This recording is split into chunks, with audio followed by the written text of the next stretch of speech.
खबरें जो हमें सीधा जोड़ती हैं आपसे, जिनका आपकी जिंदगी पर होता है सीधा असर। खबर का मतलब है एक भरोसा, और आपका भरोसा है हमारी जिम्मेदारी। ATL टीवी, भरोसा अलवर का। नमस्कार, आप देख रहे हैं ATL टीवी और आपके साथ मैं हूं तोशी। पहले नजर हेडलाइंस पर।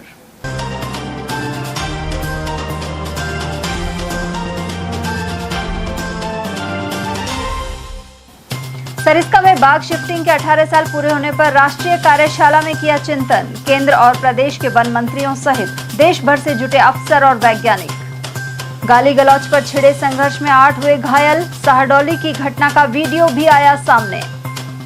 नारेबाजी के साथ आंगनबाड़ी सहयोगिनियों ने किया प्रदर्शन, मानदेय बढ़ाने की उठाई मांग।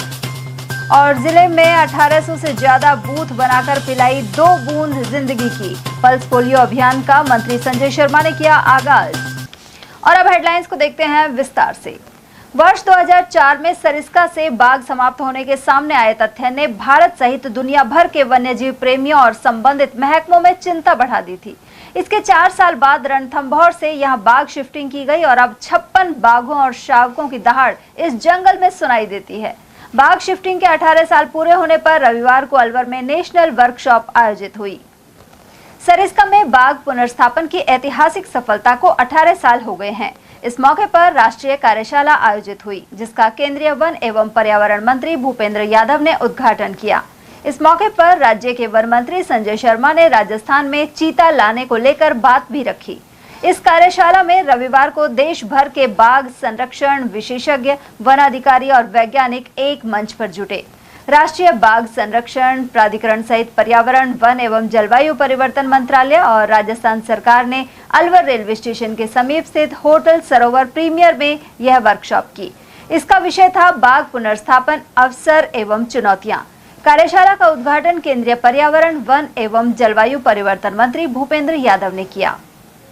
उन्होंने कहा कि यह 18 साल का सफर ऐतिहासिक रहा है। इसकी मॉनिटरिंग और जंगल के हैबिटेट के चलते सरिस्का देश ही नहीं विदेशों में भी अनुकरणीय उदाहरण बना है। उन्होंने सरिस्का के आसपास रहने वाले ग्रामीणों के स्किल डेवलपमेंट पर भी जोर दिया। साथ ही बाघ संरक्षण के अलावा जल और पक्षी संरक्षण की भी जरूरत बताई। वहीं राजस्थान के वन एवं पर्यावरण मंत्री संजय शर्मा ने कहा कि सरिस्का में लगातार बाघों की संख्या बढ़ती जा रही है। वहीं 0 से 56 बाघों का सफर चुनौती वाला रहा है। गौरतलब है कि पिछले कुछ अरसे में सरिस्का के कोर और बफर एरिया में शावकों के समय समय पर जन्म से निरंतर संख्या बढ़ी है। पहले टाइगर रीइंट्रोडक्शन का काम सरिस्का और उसके बाद एक सक्सेसफुल टाइगर रीइंट्रोडक्शन का प्रोग्राम ये पन्ना में भी हुआ था। The successful reintroduction of tigers in Sariska and Panna Tiger Reserve demonstrated that active management interventions, supported by robust monitoring, stakeholder engagement, habitat improvement, and institutional commitment can facilitate recovery of tiger population in previously depleted habitats. At the same time, experiences from different states have highlighted ecological, social, logistical, and administrative challenges. इस जो workshop रखी गई, इसका जो objective M वो review national experiences in tiger reintroduction, supplementation, and active population management, documentation successes, challenges, and lessons learned from tiger reserve that have undertaken reintroduction programs. यहाँ पर उसके साथ ही साथ जो पूरा सक्सेसफुल प्रोग्राम हुआ है उसकी स्ट्रेटेजीज का डिस्कशन, और सबसे बड़ी बात है examine the role of habitat management, accumulation, wildlife transformation and landscape connectivity and supporting tiger recovery. उसके साथ ही साथ जो फ्यूचरिस्टिक हम लोगों को टाइगर रिजर्व में इंस्टीट्यूशनल कैपेसिटी और इंटरेस्ट इन कोलैबोरेशन को कैसे बढ़ा सकते हैं, ये इसका हमने एम रखा है। हम ऐसा मानते हैं कि इस वर्कशॉप के माध्यम से आने वाले समय में जो हम एनपीसीए की मीटिंग करने वाले हैं उसके लिए आइडेंटिफिकेशन ऑफ पोटेंशियल सोर्स उसका एक उपयोग होगा, identification of ecological social and managerial and successful reintroduction programme का एक स्कोप बनेगा।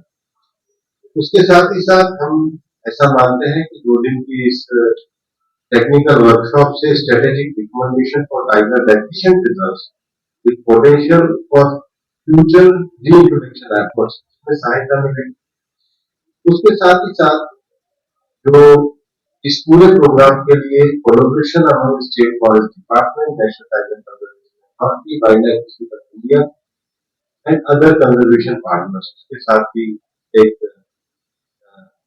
रिसर्च के रूप में आउटकम आएगा और इसके माध्यम से हमारा उद्देश्य है कि हम एक फ्रेमवर्क बनाना चाहते हैं for strengthening science based decision making and capacity building in tiger conservation and recovery. मुझे लगता है कि 2 दिन की इस वर्कशॉप में एक सक्सेसफुल फ्यूचर गाइड की हमें एक प्रोस्पेक्ट्स सुनने को मिलेंगे। इसके साथ ही साथ सरिस्का टाइगर रिजर्व के लिए एक सबके सामूहिक जन भागीदारी के प्रयासों से एक आने वाले 2 साल में जब इसके 30 साल पूरे होंगे तो इस सक्सेस स्टोरी पे, उसकी सरिस्का की ड्यूटी पे, यहाँ पे टाइगर प्रोग्राम पे मूवी भी तैयार की जाएगी, लोकल कम्युनिटी पार्टिसिपेशन की एक रणनीति भी तैयार की जाएगी और एक एनसीआर के अंतर्गत इस पूरे क्षेत्र को केवल टाइगर रिजर्व नहीं, सरिस्का से जुड़े हुए पूरे अगला क्षेत्र को हरियाणा बनाने में जारी करने वाले हैं। जैसे मुझे आपसे बार बार चर्चा करने होने पर जानकारी मिलती है, उस एसओपी के जारी होते ही जो हमारे पौराणिक काल के मंदिर है उनके जीर्णोद्धार का काम भी हम करेंगे। तो राजस्थान में सरिस्का श्रद्धालु केंद्र के रूप में, पर्यटक केंद्र के रूप में और टाइगर की नर्सरी के रूप में विकसित आपके कुशल नेतृत्व में होगा, ऐसे मुझे पूरा विश्वास है। इस कॉन्क्लेव ने मुझे बुलाया और जो सम्मान दिया उसके लिए वन विभाग के विशेष रूप से एनटीसीए की पूरी टीम को और हमारे भारत सरकार के वन विभाग के सभी अधिकारियों को, राजस्थान के वन विभाग के अधिकारियों को अपनी बहुत बहुत धन्यवाद और साधुवाद देते हुए सरकारों के बीच में एमओयू होना है, क्योंकि वहां पे वन मंत्रालय माननीय मुख्यमंत्री के पास है प्रदेश में, हमें हमारे माननीय मुख्यमंत्री जी से आग्रह किया है कि एमओयू हो, जैसे एमओयू होगा पूरा काम। उधर एनटीसीए के मानद सचिव संजय कुमार ने 2004 में सरिस्का में बाघों के सफाई के बाद एनटीसीए और टाइगर टास्क फोर्स सहित कई संस्थाएं बनाने का जिक्र किया। उन्होंने कहा कि वह प्रबंधन की चूक थी जिसे सुधारा गया, लेकिन सरिस्का में 2008 में बाघ पुनर्वास ने बाघ संरक्षण का एक नया ढांचा तैयार किया। वहीं पर्यावरण विभाग के केंद्रीय महानिदेशक सुशील कुमार अवस्थी ने कहा कि सभी के मार्गदर्शन के चलते बाघों का कुनबा लगातार बढ़ता जा रहा है। साथ ही इंटरनेशनल बिग कैट अलायंस के महानिदेशक डॉक्टर एसपी यादव ने कहा कि रूस में भी बाघ पुनर्वास मिशन फेल हो गया था, लेकिन राजस्थान में यह सफल रहा। साथ ही शिकार बड़ी चुनौती है और मॉनिटरिंग बड़ा सवाल है। वहीं सरिस्का में सितंबर माह में एक बड़ा कार्यक्रम होगा जिसमें 32 देशों के वन्यजीव विशेषज्ञ आएंगे। उधर देश भर से आए प्रधान मुख्य वन्यजीव प्रतिपालकों ने भी अपने विचार साझा किए। उन्होंने कहा कि वर्ष 2008 में जब सरिस्का में रणथंभौर से केवल 3 बाघों को शिफ्ट किया गया था, तब यह दुनिया का पहला वैज्ञानिक बाघ पुनर्स्थापन कार्यक्रम बना। आज यहां 56 बाघों तक आबादी पहुंच चुकी है। इसी तरह पन्ना टाइगर रिजर्व में 2009 में पुनर्स्थापन शुरू हुआ था और वहां अब 88 बाघों का संरक्षण किया जा रहा है। कार्यशाला में बताया गया कि भारत आज दुनिया के लगभग 70% जंगली बाघों का संरक्षण कर रहा है। देश में वर्तमान में 58 टाइगर रिजर्व हैं, जिनमें अनुमान 3682 बाघ निवास करते हैं। इस कार्यशाला में प्रोजेक्ट चीता पर भी चर्चा की गई। कुल मिलाकर सरिस्का में एक समय बाघ पूरी तरह समाप्त हो गए थे, लेकिन इनका पुनर्स्थापन अंतर्राष्ट्रीय सफलता का प्रतीक बन चुका है। ऐसे में देश भर के वन्यजीव विशेषज्ञ अब सरिस्का के अनुभवों से सीख लेकर अन्य टाइगर रिजर्व में भी बाघों की वापसी की नई रणनीति तैयार कर रहे हैं।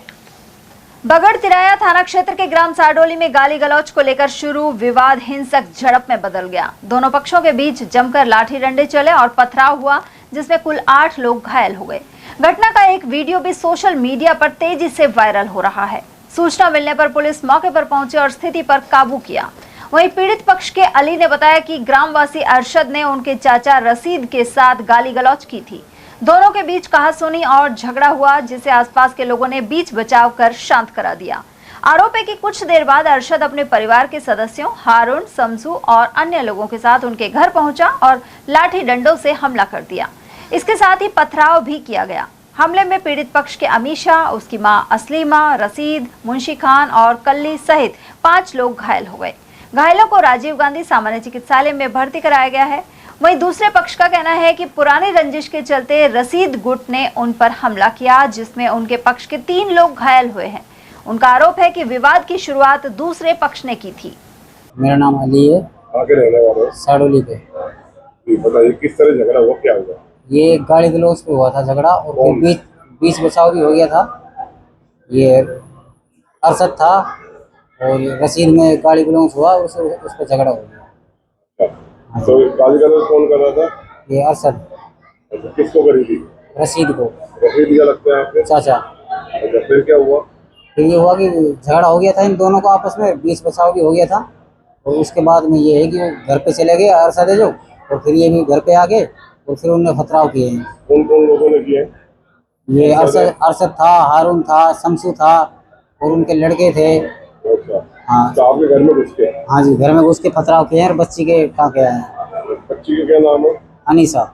उसकी माँ का क्या नाम है? तस्लीमा। माँ के कहाँ लगी है? माँ के खूनी में लगी है। अच्छा। और किसके लगी है? एक रशीद के लगी है, मुंशी के लगी है। अच्छा। और एक कल्ली के लगी है। टोटल 5 लोगों के? हाँ, 5 लोगों के। झगड़ा ज्यादा हो गया था? हाँ जी। तो बचाव कौन ने किया? अरशद ने। अच्छा जी। उसके बाद कहाँ लेकर आए बच्ची को? ये राजीव गांधी हॉस्पिटल में। कितने टाके आए? इसके तो टाँके अभी देखे नहीं हमने, लेकिन 3 जगह टाँके आए, इधर भी सर में भी, इधर भी, इधर भी, 3 जगह। गाली गलौज की विवाद हुआ? हाँ जी। उधर घटना की सूचना मिलते ही बगड़ तिराया थाना पुलिस मौके पर पहुंची। वहीं घायलों का मेडिकल करवाकर मामले की जांच शुरू कर दी गई है। इसके अलावा वायरल वीडियो की भी जांच की जा रही है।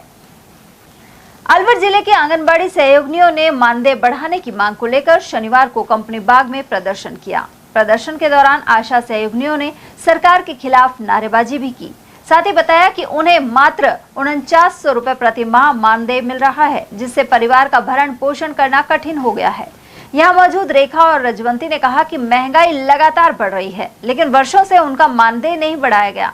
उन्होंने सरकार से मांग की कि आंगनबाड़ी सहयोगिनियों का मानदेय बढ़ाकर 24,000 रुपए प्रतिमाह करने की मांग की है। वहीं कार्रवाई नहीं होने पर आंदोलन को और तेज करने की चेतावनी दी है। इसी क्रम में उन्होंने मंगलवार को जयपुर कूच करने का भी ऐलान किया है। हमें 49 रुपए मिलते हैं, 49 रुपए, और उसमें होता क्या है, इतनी महंगाई है, साग सब्जी तेल राशन इतना महंगा है, बच्चों की फीस है, स्कूल है, ड्रेस है, लत्ता कपड़ा खर्चा कैसे चलाएं हम उसमें से। फीस ही इतनी महंगी है कि बोल देते हैं अधिकारी तो छोटे गरीबों के लिए सरकारी स्कूल, क्या अमीर और ये है बड़े अधिकारी इनके बच्चे जा रहे हैं सरकारी स्कूल में? गरीबों के जाएं। हम भी चाहते हैं हमारे बच्चे भी अच्छे स्कूल में पढ़े, हम भी कुछ बढ़ाना चाहते हैं। और सारे काम इतने तरह का, आयुष्मान कार्ड, निश्चय आईडी, आभा आईडी, हमारा मानदेय 24,000 किया जाए, हमारी यही मांग है। कब तक धरना देंगे? जब तक हम परमानेंट ना करोगे। सरकार से यही मांग है कि ये हमारी 3 बार हमने सरकार को, अभी जो हमारे ये धरना प्रदर्शन चल रहा है, हमने 3 बार ज्ञापन दे चुके हैं, लेकिन अभी तक हमें कोई आश्वासन नहीं मिला है। ये सारी बहनें अलग अलग PSC CSC से सारी बहनें इस धूप गर्मी में परेशान है, लेकिन अभी तक हमें कोई तसल्ली नहीं मिली है। हमें सरकार से अपनी मांग यही है हमारी सभी बहनों की कि हमें राज्य कर्मचारी बनाया जाए, और इसी कारण हम सभी बहनें इस तपती धूप के अंदर हम धरना प्रदर्शन कर रहे हैं, और हमारी बस सरकार से यही मांग है। राष्ट्रीय पल्स पोलियो अभियान के तहत रविवार को 5 वर्ष तक के बच्चों को पोलियो की खुराक पिलाकर अलवर में अभियान की शुरुआत की गई। शहर के राजकीय गीतानंद शिशु चिकित्सालय में आयोजित कार्यक्रम में वन एवं पर्यावरण मंत्री संजय शर्मा ने बच्चों को पोलियो की 2 बूंद पिलाकर आगाज किया। साथ ही अभिभावकों से अपील की कि वे अपने सभी छोटे बच्चों को पोलियो की दवा अवश्य पिलाएं, जिससे उन्हें इस गंभीर बीमारी से सुरक्षित रखा जा सके। उन्होंने बताया कि अभियान के सफल संचालन के लिए पूरे जिले में 1851 पोलियो बूथ स्थापित किए गए हैं। इसके अलावा 54 ट्रांजिट टीमें और 42 मोबाइल टीमें भी गठित की गई हैं, जिससे कोई भी बच्चा पोलियो की खुराक से वंचित न रहे। अभियान की निगरानी के लिए 213 सुपरवाइजर नियुक्त किए गए हैं। वहीं स्वास्थ्य विभाग की टीमें घर घर जाकर भी शेष रहे बच्चों को दवा पिलाने का कार्य करेंगी। पूरे भारतवर्ष में नेशनल पोलियो दिवस के रूप में मनाया जा रहा है और मुझे बताते हुए खुशी है कि जैसा सीएमएचओ साहब ने बताया कि पिछले 8 से 10 वर्षों में भारतवर्ष में एक भी पोलियो का से ग्रसित बालक या कोई मरीज नहीं पाया गया है। और ये महत्वपूर्ण बात है कि हमारे जो चिकित्सकगण हैं या भारत सरकार हो चाहे राज्य सरकार हो, उसके अनूठे प्रयासों से और विशेष रूप से हमारे जो चिकित्सा अधिकारी हैं, चिकित्सा कर्मी हैं, उनकी मेहनत का परिणाम है कि आज भारत पोलियो मुक्त है। लेकिन प्रिकॉशनरी चूंकि अफगानिस्तान और पाकिस्तान में ऐसे केस आज भी पाए जा रहे हैं और ऐसा कोई इन्फेक्शन हमारे देश में ना आए, तो आज संपूर्ण देश में विशेष रूप से जो छोटे बच्चे हैं उनको पोलियो ड्रॉप्स पिला करके ये कार्यक्रम किया जा रहा है। और अलवर के अंदर लगभग 1851 इस प्रकार के बूथ बनाए गए हैं जहां आज हमारे चिकित्सा कर्मी बूथ पे जाकर के बूथ पे बैठ करके बच्चों को पोलियो ड्रॉप्स पिलाएंगे। साथ ही साथ जैसे रेलवे स्टेशन है या बस स्टैंड है, वहां भी हमारे कर्मी खड़े होकर के आने वाले बच्चों को जो माता पिता के साथ आएंगे उनको पोलियो डोज पिला करके पोलियो उन्मूलन में अपना महत्वपूर्ण भूमिका अदा कर रहे हैं।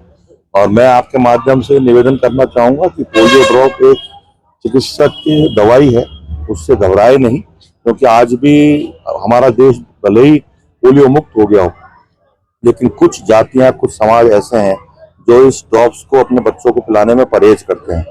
तो मैं आपके माध्यम से आग्रह करूंगा कि इसमें भारत सरकार और राज्य सरकार का जो अभियान है पोलियो मुक्त भारत करने का, और उसमें हमने 100% सफलता भी प्राप्त करी है। अलग अलग समाज के लोग भी इसमें आगे बढ़कर के सहयोग करेंगे तो निश्चित रूप से भारतवर्ष आने वाले समय में भी पोलियो मुक्त रहेगा, ऐसा मुझे पूरा विश्वास है। एल्बम से 100% होता है 100%। आज पिलाने वाला आज 1851 बूथों पर जो हमारे अलवर जिले में है उसमें हमारे जो चिकित्सा कर्मी हैं वो बैठेंगे और जो भी माताएं बहनें अपने बच्चों को लेकर वहां जाएंगी उनको पोलियो ड्रॉप्स पिलाई जाएंगी। उसके बाद घर घर अभियान चलेगा और वहां जाकर के हमारे चिकित्सा कर्मी या नर्सिंग स्टाफ उन बच्चों को पोलियो ड्रॉप्स पिलाएंगे। उधर कार्यक्रम के दौरान सीएमएचओ डॉक्टर योगेंद्र शर्मा सहित अनेक चिकित्सा अधिकारी, स्वास्थ्य कर्मी और जनप्रतिनिधि उपस्थित रहे। अलवर शहर के हनुमान सर्कल के समीप एक होटल की पार्किंग में खड़ी कार में अचानक आग लग गई। वहीं आग लगने का कारण शॉर्ट सर्किट बताया जा रहा है। जानकारी के अनुसार सिकंदरा निवासी ललित गुर्जर किसी काम से अलवर आया था। इस दौरान उसने शनिवार शाम को कार को होटल की पार्किंग में खड़ी किया था। इसी बीच अचानक कार में आग लग गई, जिसे आसपास मौजूद लोगों के सहयोग से बुझाने का प्रयास किया गया। सूचना पर फायर ब्रिगेड भी मौके पर पहुंची, लेकिन तब तक कार पूरी तरह से जल चुकी थी। बगड़ तिराहा थाना क्षेत्र के ग्राम बगड़ राजपूत में कीटनाशक के असर से एक व्यक्ति की जान चली गई। खेत में दवाई का छिड़काव करते समय वह अचेत हो गया था। जिला अस्पताल में इलाज के दौरान ग्रामीण भजनलाल ने दम तोड़ दिया। एएसआई राजेश कुमार ने घटना की जानकारी दी। वहीं पुलिस ने पोस्टमार्टम करवाकर शव परिजनों को सौंप दिया है। भजनलाल सनोप झंडूराम, जाति जाटव, उम्र करीब 62 साल, निवासी बगड़ राजपूत का है, जो दिनांक 23 तारीख को जहरीला पदार्थ खाने पर तबियत खराब होने पर हॉस्पिटल में भर्ती हुआ था, जो आज दौरान इलाज मृत्यु होगी, जिसकी पोस्टमार्टम करवाया जा रहा है। अभी रिपोर्ट में तो बताया कि खेत पर कोई दवाई छिड़कने गया था, बाकी जांच का विषय जांच की जा रही है। उसके बाद घर लौटे थे जी? घर लौटे थे? नहीं, घर नहीं लौटे, यहाँ हॉस्पिटल में ही था। हॉस्पिटल में 23 तारीख से इलाज चल रहा है। 23 तारीख से। अलवर शहर के वार्ड 65 में पेयजल संकट बढ़ता जा रहा है। इसी समस्या को लेकर यहां के पार्षद रहे सोनू चौधरी से वार्ड की कुछ महिलाओं की बातचीत का एक वीडियो अब चर्चा का विषय बन गया है। स्थानीय लोगों के अनुसार क्षेत्र के नागरिकों ने पानी की समस्या का स्थायी समाधान कराने की मांग रखी थी। इसी बीच वीडियो बनाने से खफा होकर चौधरी ने कहा कि यदि मीडिया में देने से समस्या का हल हो जाता है तो दे दो, लेकिन उसके बाद मेरे पास किसी भी काम के लिए मत आना। इस बयान के बाद मौके पर मौजूद लोगों ने नाराजगी जताई है। उधर बातचीत का वीडियो रिकॉर्ड कर रहे युवक से उन्होंने वीडियो नहीं बनाने और रिकॉर्डिंग हटाने की बात भी कही। वहीं क्षेत्र के नागरिकों ने प्रशासन और संबंधित विभाग से मांग की है कि वार्ड 65 में पेयजल व्यवस्था को जल्द दुरुस्त किया जाए। आज बोरिंग लगे हुए 1.5 महीना हो चुका, लेकिन इसमें पानी का बिजली का कनेक्शन नहीं हो रहा। बार बार JN के पास जाने के बाद भी वो ये लोग ये बोल रहे हैं कि केबल आएगी तब केबल डलेगी और उसके बाद काम शुरू होगा। और उनकी रिकॉर्डिंग भी है मेरे पास जो मैं आपको सेंड करूंगी। AEN ने 3-4 दिन का नाम लिया, इस बात को भी 20 दिन हो चुके हैं, लेकिन इस पे कोई एक्शन नहीं लिया जा रहा। पानी की बहुत परेशानी, और पानी की इतनी परेशानी है यहाँ पर, बहुत ज्यादा। हर घर में टैंकर आ रहा है, आज की तारीख में 4 से 5 टैंकर आ रहे हैं। कोई गवर्नमेंट की तरफ से भी हमारे घरों में कोई टैंकर डलाया जा रहा हो, 1200-1500 रुपए का खर्चा है।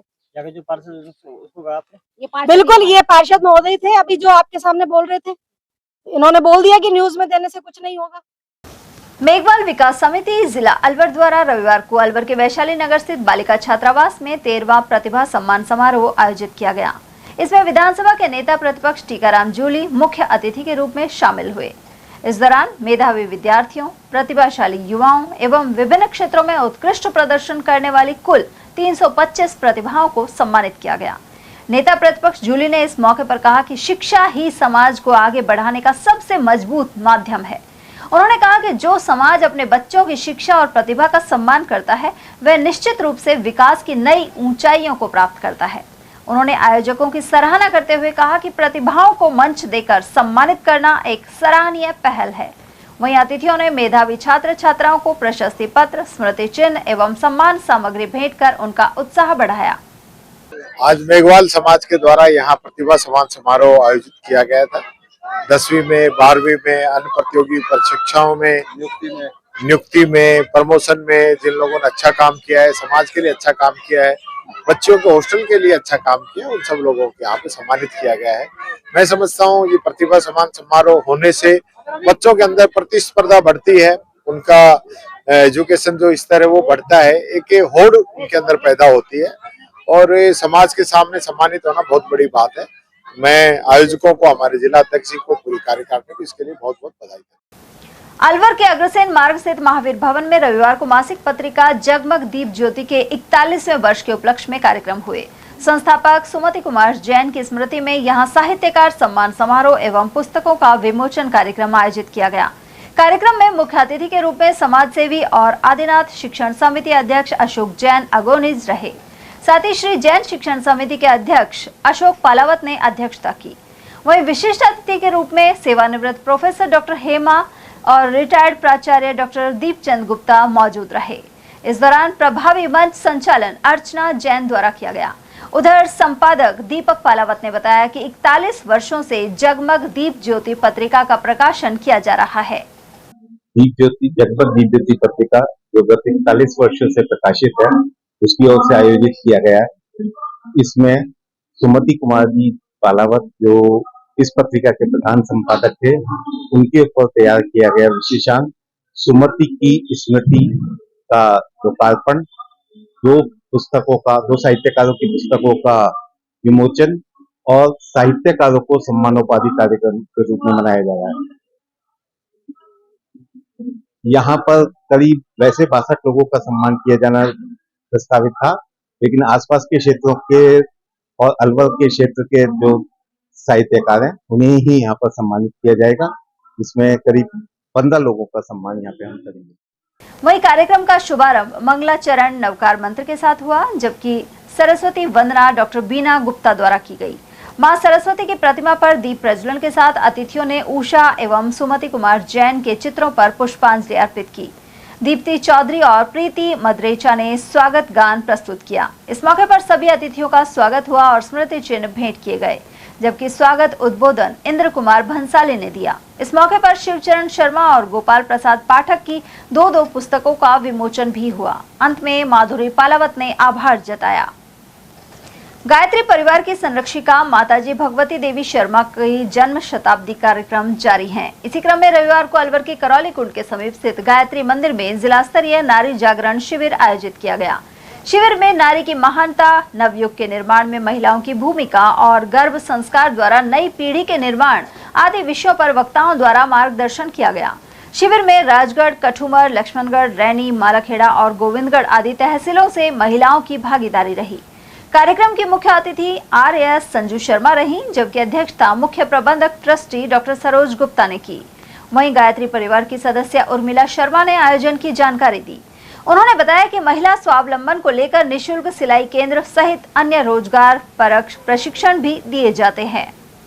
आज हमारे गायत्री परिवार की तरफ से गायत्री मंदिर करौलीकुंड गायत्री मंदिर पर एक महिलाओं से संबंधित कार्यक्रम रखा गया है, जिसमें महिला स्वावलंबन पर अधिक जोर दिया जा रहा है और महिलाएं समाज में किस तरह से जागृति ला सकती हैं, या कौन कौन से कामों के द्वारा युग निर्माण किया जा सकता है, छोटे छोटे कार्यक्रमों को लेकर के बच्चों में कैसे संस्कार डाले जाएं, हमारी नई पीढ़ी को कैसे शिक्षित किया जाए, हमारी नई पीढ़ी जो भटक रही है उसको हम कैसे सही रास्ते पर ला करके इस समाज में जो व्यभिचार या कुरीतियां जो नई फैली हुई है उनको हम किस तरह से हमारे पुरातन वैदिक भारत की तरफ हम कैसे लौट सकते हैं, इन सब बातों पर चर्चा के लिए यहाँ पर महिला स्वावलंबन को लेकर के और महिला कैसे अपने पैरों पर खड़ी हो, वो कौन कौन से काम कर सकती हैं जिससे समाज में जागृति आए, पर्यावरण संरक्षण है, इन सभी मुद्दों को लेकर के हमारे गायत्री मंदिर में आज ये कार्यक्रम रखा गया है।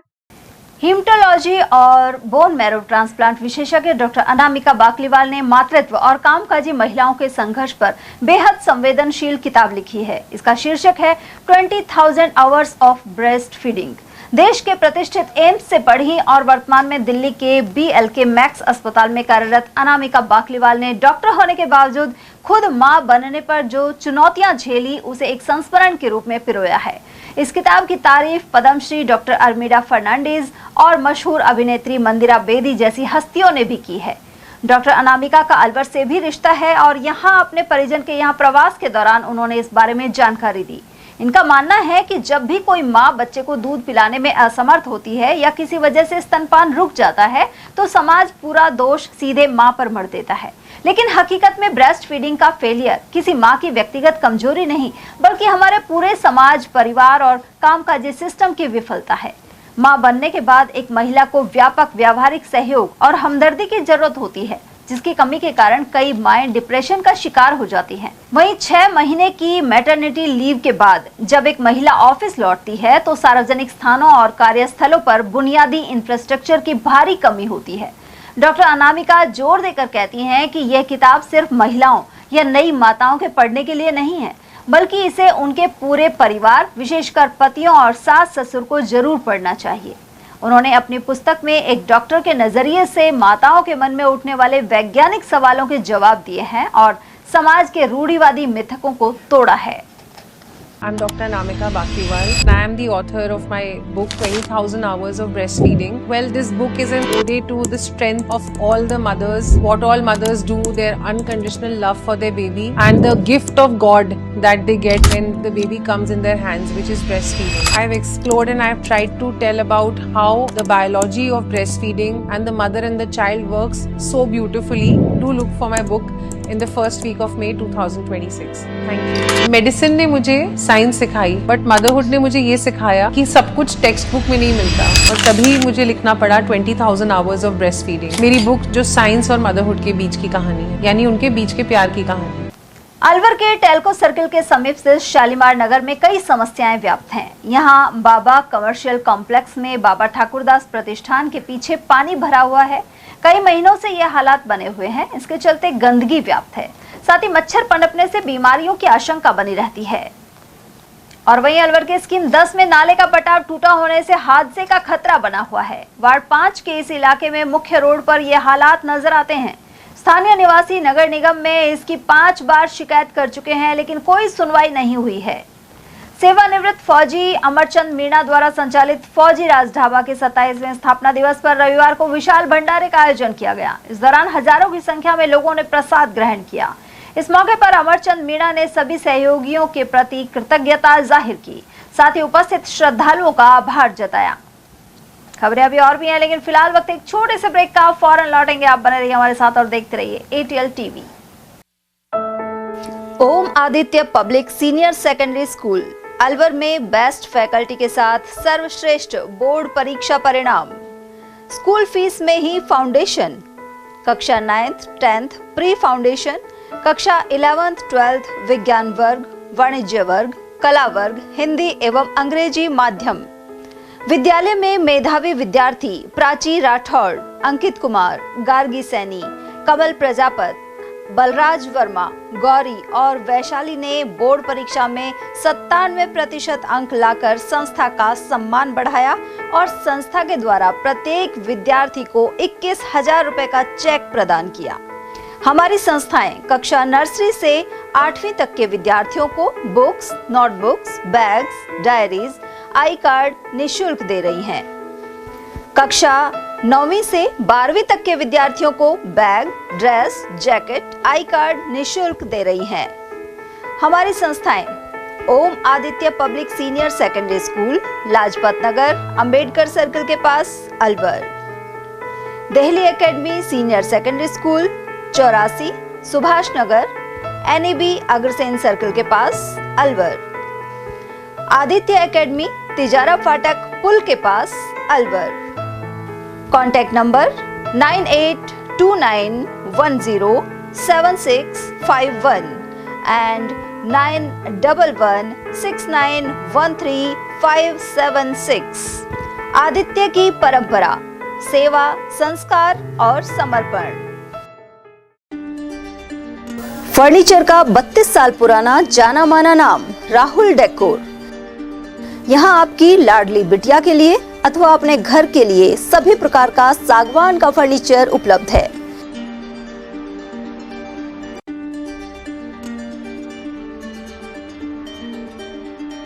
Double bed, dressing table, sofa set सागवान एवं कपड़े वाले तथा सेंटर टेबल, भट्टी कलर, स्टील अलमारी, ब्रांडेड एवं सॉफ्टी फोम के गद्दे आपकी नाप तोल से बनाए जाते हैं।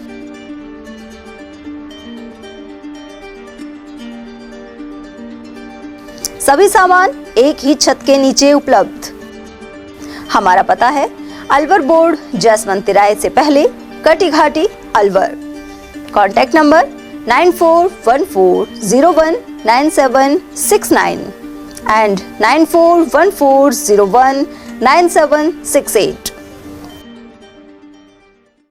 BL Public School, a prestigious name in the field of education. BL Public School is not merely an educational institution but a dynamic center of values, discipline and excellence.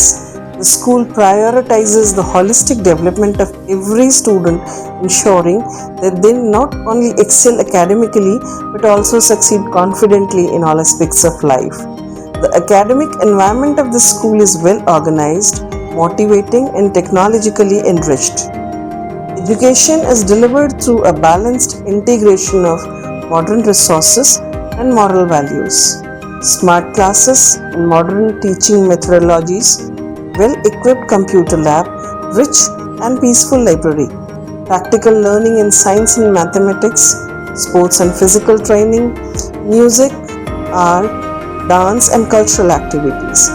Experienced, trained and dedicated teachers provide personal guidance to students that helps nurture talent and encourage students to become confident and self-reliant individuals. 100% board examination results are attained every year. Several students score 100% marks in subjects which are considered tough like mathematics and science, bringing pride to the institution. The school's alumni are now serving in prestigious positions across various fields, reflecting the quality education imparted by the institution. Although affiliated to RBSC, the academic guidance and standards of the school are maintained at par with CBSE education. Education here is not limited to textbooks. Special emphasis is placed on life skills, moral education, self-reliance, and personality development. Self-praise is no recommendation. Kindly come, visit us and see yourself. Our addresses.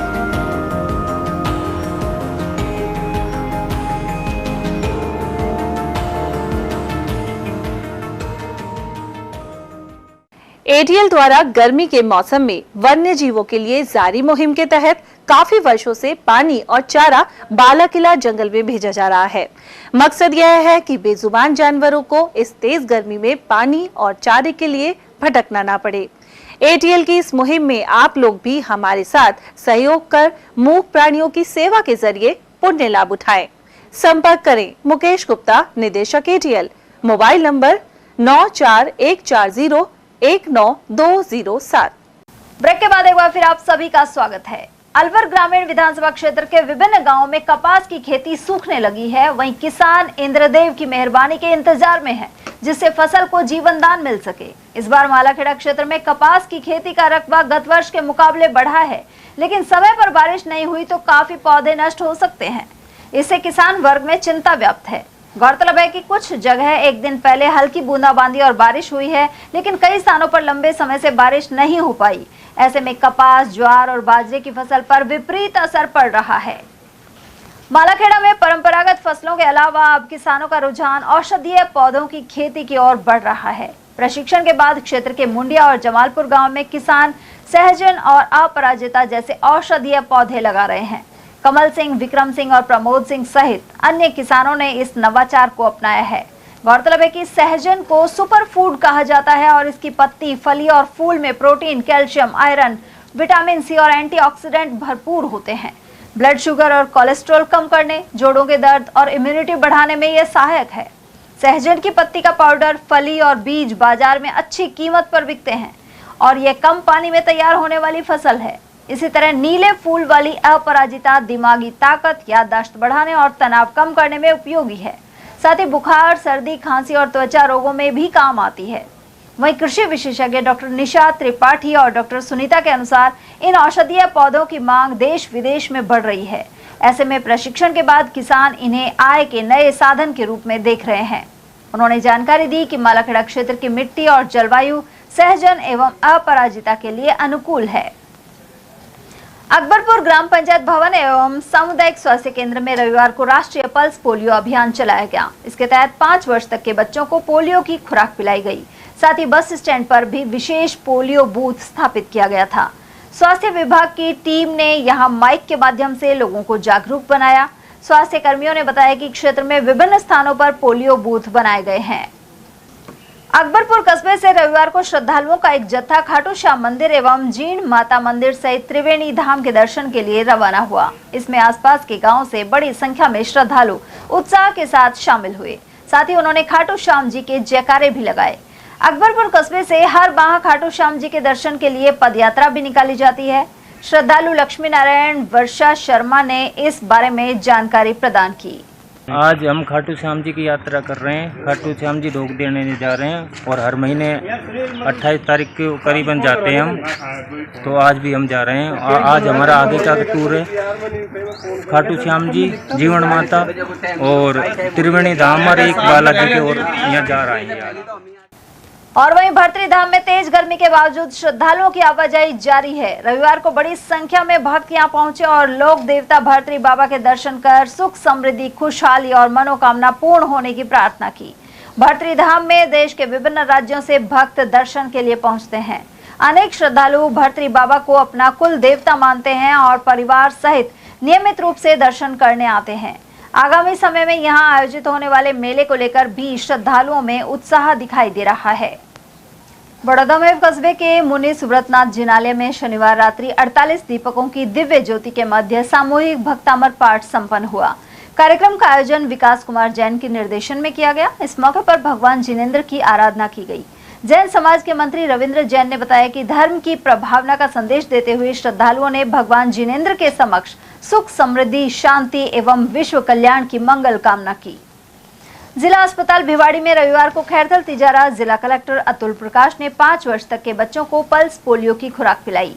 साथ ही 3 दिवसीय pulse polio अभियान का शुभारंभ किया। इस अवसर पर उन्होंने जिला अस्पताल परिसर में नवनिर्मित मदर लैब का भी निरीक्षण किया। मुख्य चिकित्सा एवं स्वास्थ्य अधिकारी डॉक्टर अरविंद गेट ने बताया कि जिले में 28, 29 एवं 30 जून तक पल्स पोलियो अभियान संचालित किया जाएगा। अभियान के दौरान जिले के 1,69,723 बच्चों को पोलियो रोधी दवा पिलाने का लक्ष्य निर्धारित किया गया है। वहीं RCHO डॉक्टर सुआलाल ने बताया कि अभियान के सफल संचालन के लिए जिले भर में 1,124 पोलियो बूथ स्थापित किए गए हैं। 29 एवं 30 जून को मेडिकल टीमें घर घर जाकर उन बच्चों को पोलियो की खुराक पिलाएंगी जो किसी कारणवश बूथ पर नहीं पहुंच पाए। इस अवसर पर PMO डॉक्टर सागर अरोड़ा, खंड मुख्य चिकित्सा अधिकारी doctor Manoj Yadav, pulse polio प्रभारी doctor Sushila Meena, doctor Kailash Rajora, doctor Indrapal Yadav और डॉक्टर के शर्मा आदि मौजूद रहे। तिजारा के पूर्व व्यापार महासंघ अध्यक्ष और समाजसेवी राजेश हबली गुप्ता को आदर्श विद्या मंदिर स्कूल प्रांगण में आयोजित सभा में भावभीनी श्रद्धांजलि दी गई। कस्बे के व्यापारी समुदाय एवं आमजन ने मौके पर शोक जताया, साथ ही 2 मिनट का मौन रखा। इस अवसर पर व्यापार महासंघ तिजारा के अध्यक्ष गुलशन गुप्ता और महासचिव अन्य जिलाध्यक्ष रमेश जुनेजा, अनिल खुराना, अनिल खंडेलवाल और कृष्ण कुमार कुकरेजा आदि मौजूद रहे। ग्राम पंचायत बांसदयाल में आयोजित ग्रामीण सेवा शिविर में बानसूर के विधायक देवी सिंह शेखावत ने शिरकत की। उन्होंने ग्रामीणों की समस्याओं को सुना और राज्य सरकार की जन कल्याणकारी योजनाओं की जानकारी दी। इस दौरान विभिन्न विभागों द्वारा पात्र लाभार्थियों को योजनाओं का लाभ प्रदान किया गया। साथ ही आम जन की समस्याओं के समाधान के लिए आवश्यक दिशा निर्देश दिए गए। विधायक देवी सिंह शेखावत ने कहा कि राज्य सरकार की जन कल्याणकारी योजनाओं का लाभ अंतिम व्यक्ति तक पहुंचना सर्वोच्च प्राथमिकता है।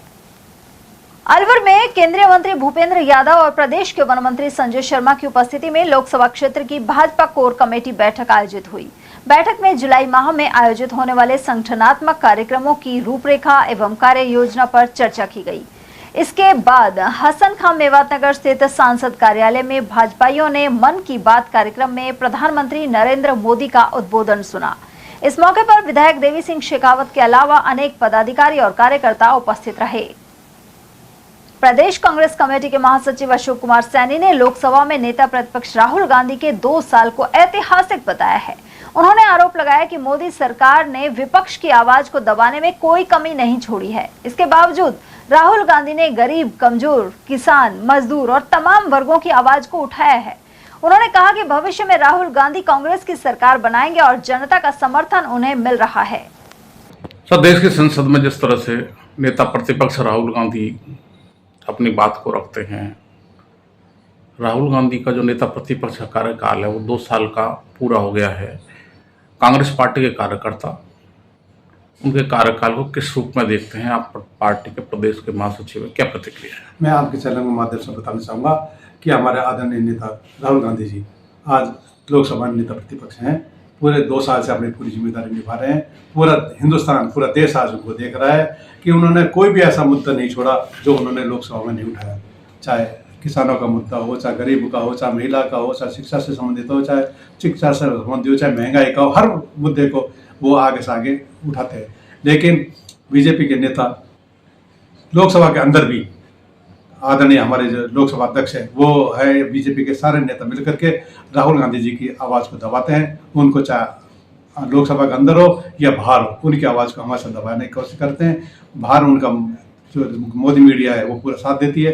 अंदर हमारे जो बीजेपी के सारे सांसद वो शोर शराबा करते हैं, तो राहुल गांधी जी की बात को दबाते हैं। लेकिन पूरी देश की जनता आज ये जानती है कि अगर सही मायने में हिंदुस्तान की पब्लिक का कोई हितैषी है तो वो आदरणीय राहुल गांधी जी है। आज इंडिया गठबंधन पूरा एक है और राहुल गांधी जी उनके नेता हैं। तो लोकसभा में पूरा देश देख रहा है कि 2 साल से वो अपनी जिम्मेदारी को बेखूबी अच्छी तरह निभा रहे हैं। सर, राहुल गांधी जी को जिस तरह से एक मुद्दा बनाकर उनकी जो लोकसभा की सदस्यता पिछली बार खत्म कर दी थी और उनके घर पर कई बार ईडी सीआईडी भेजी गई थी नेशनल हेराल्ड मामले को लेकर, लेकिन उसमें कुछ नहीं निकला। आपको लगता है कि राहुल गांधी को हर तरह से डराया जा रहा है, धमकाया जा रहा है, दबाया जा रहा है और उनको शांत करने का, राजनीतिक रूप से कमजोर करने का प्रयास सरकार ने किया है?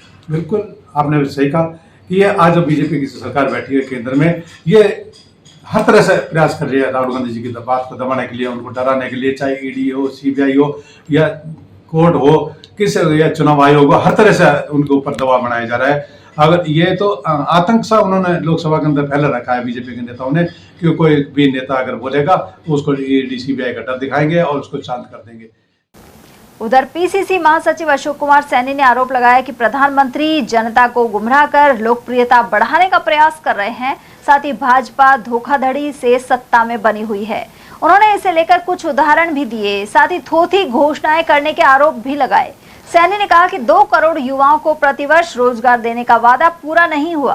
साथ ही अब नीट पेपर में 22 लाख युवाओं का भविष्य चौपट हो गया है। इसी प्रकार अयोध्या राम मंदिर में चोरी हो रही है। तो देश के प्रधानमंत्री नरेंद्र मोदी ने मन की बात कार्यक्रम आयोजित की और देश के लोगों ने सुना। मन की बात कार्यक्रम को कांग्रेस पार्टी किस तरह से लेती है, उनके विचारों को, उनकी बातों को, अब प्रदेश कांग्रेस कमेटी के महासचिव में क्या प्रतिक्रिया है? मैं आपके चैनल के माध्यम से यही बताना चाहूँगा कि काफ़ी समय से, अभी 2 साल 20 साल का हो गया, पूर्व में भी, इससे पूर्व में इनकी सरकार थी बीजेपी की, 2014 से लगातार चल रहे हैं। तो ये मन की बातें अपने पब्लिक से बात करते हैं, देश की जनता से बात करते हैं, मन की बात एक कमरे में बैठ करके जो भी मन की इनकी बातें कर लेते हैं कि वो मन की बातें में सिवाय झूठ के अलावा कुछ बोल रहे हैं क्या? आज पूरा देश जानता है कि सिवाय झूठ के अलावा कुछ नहीं करते। चाहे प्रधानमंत्री हो, चाहे गृह मंत्री हो, चाहे पूरे बीजेपी के नेता हो, सब झूठ का सहारा ले रहे हैं, झूठ के आधार पर ही सत्ता में बैठे हुए हैं। सर, ऐसी कौन सी बातें हैं जो प्रधानमंत्री झूठ बोल रहे हैं? आप किस बात को लेकर कहना चाहते हैं? मैं एक तो अभी ताज़ा आपके कहीं टीवी पे, कहीं व्हाट्सएप पे देखा था, और ये अपने भाषणों में भी कई बार कह चुके कि मेरे पिताजी आज़ादी की लड़ाई लड़ी थी, आज़ाद देश आज़ाद हुआ उससे पहले मेरे पिताजी ने आज़ादी की लड़ाई लड़ी, वो जेल में भी गए, जेल में बीमार हो गए और जेल में ही उनकी मृत्यु होगी। ये बातें 47 से पहले की, देश 47 में आज़ाद हो गया था, 47 से पहले की है कि वो जेल में भी गए, आज़ादी की लड़ाई लड़ी, पूरा देश चल मानता है, चल लड़ाई लड़ी होगी उन्होंने, और वो उनकी मौत भी होगी आज़ादी। लेकिन ये इनका जन्म तो 1950 में हुआ है, 3 साल बाद आज़ादी के 3 साल बाद 1950 में इनका जन्म हुआ है। तो ये इनका जन्म कब हुआ है? ये झूठ बोल रहे हैं, या तो पिताजी आज़ादी की लड़ाई लड़ी, ये इनका 1950 में जन्म नहीं हुआ, इनका पहले जन्म हुआ है, तो कहीं तो झूठ है ना जो बोल रहे हैं। इससे पूर्व में भी इन्होंने कोई एक दो बात हो ना, सारी बातें झूठे। मन की बातों में ऐसी बातें क्यों नहीं, जो देश के मुद्दे हैं उनको क्यों नहीं उठाते, देश की बातों को क्यों नहीं उठाते? ना ये कभी इन्होंने बेरोजगारी पे मन की बात कही, ना शिक्षा के ऊपर कही, ना चिकित्सा के ऊपर कही, कहाँ इन्होंने मन की बात कही? पूरा आज हमारे देश का एक हिस्सा है मणिपुर, 3 साल तक वो जलता रहा, उस पर कोई बीजेपी का नेता जाकर नहीं देखा, और उस पर क्यों नहीं कहा इन्होंने? महिलाओं पर हमारे अत्याचार हो रहा है, क्यों नहीं बोल रहे मन की बातें? आज हमारे बच्चे आंदोलन कर रहे हैं, पेपर लीक हो रहे हैं, उनको लेकर के कभी उन पर बोले हैं क्या मन की बात में? बसपा प्रदेश महासचिव चौधरी फजल हुसैन ने तिजारा के ग्राम जैरोली में ग्रामीणों की सुविधा के लिए वाटर कूलर भेंट किया है। उन्होंने कहा कि गर्मी के मौसम में शुद्ध और ठंडे पानी की आवश्यकता होती है, ऐसे में अल्प आय वर्ग को इस वाटर कूलर से सुविधा रहेगी। उन्होंने यह भी आरोप लगाया कि मूलभूत सुविधाओं को उपलब्ध कराने में भाजपा सरकार विफल साबित हुई है। साथ ही प्रदेश में कानून व्यवस्था भी चौपट हो चुकी है।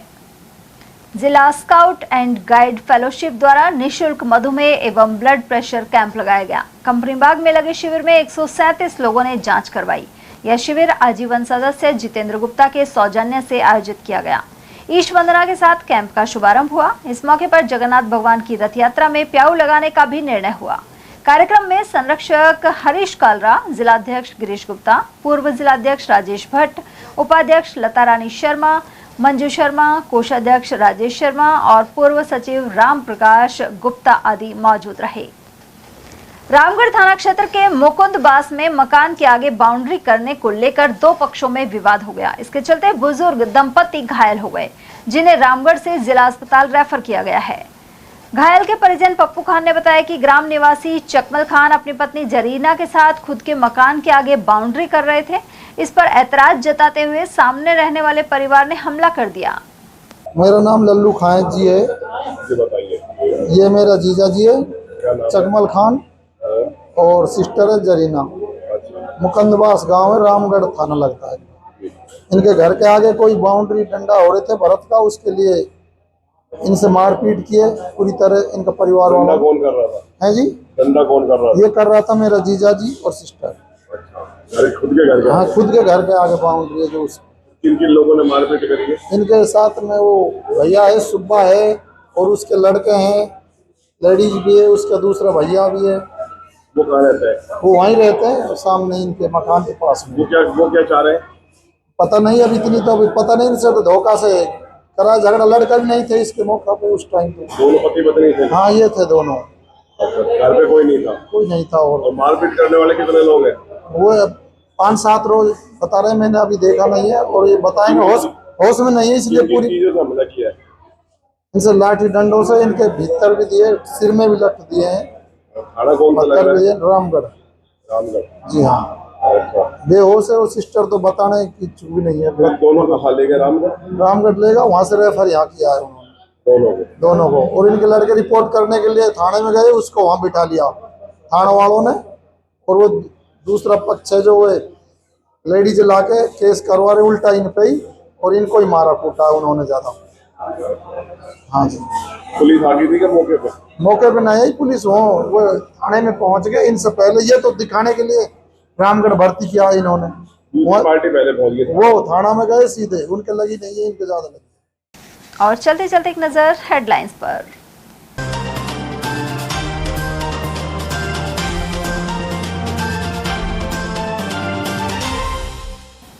सरिस्का में बाघ शिफ्टिंग के 18 साल पूरे होने पर राष्ट्रीय कार्यशाला में किया चिंतन। केंद्र और प्रदेश के वन मंत्रियों सहित देश भर से जुटे अफसर और वैज्ञानिक।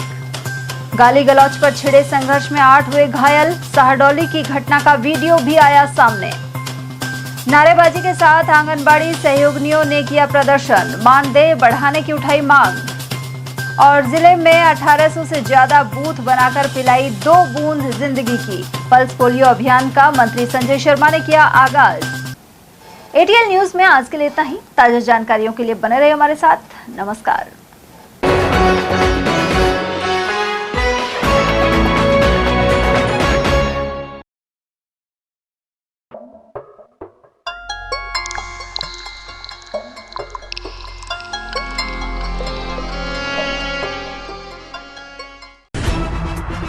खबरें जो हमें सीधा जोड़ती हैं आपसे, जिनका आपकी जिंदगी पर होता है सीधा असर। खबर का मतलब है एक भरोसा, और आपका भरोसा है हमारी जिम्मेदारी। एटीएल टीवी, भरोसा अलवर का।